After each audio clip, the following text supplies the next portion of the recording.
50 years since the Dalai Lama was forced into exile by the Chinese government. Now, more than 140,000 Tibetans live in exile. Each year, people around the world mark the anniversary with peaceful protests to oppose the violence against the Tibetan community in China.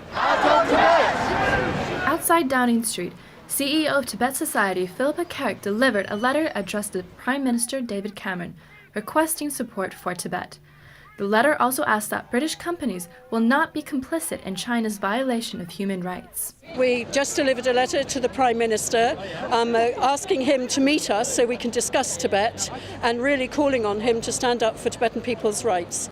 On the way to the Chinese embassy, the Tibetan flag was proudly carried by supporters, and the image of the Dalai Lama was ceremoniously held by a monk leading the procession. Once they arrived at the embassy, protesters rallied with emotional speeches and traditional songs. I am Tibetan! I cannot change it! I am what I am! Tibetan!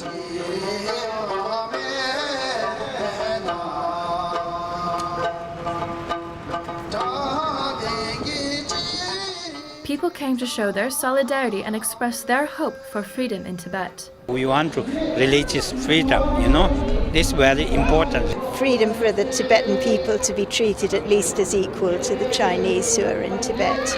I think demonstrating here and offering support gives us that one step further makes people more aware of the issues in Tibet.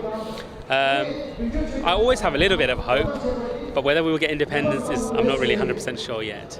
The coalition of UK-based Tibet groups have tried to reach out to the Chinese ambassador for a dialogue, but the Chinese embassy hasn't responded to their request yet. This has not discouraged Tibet supporters and have vowed to continue their protest against the government.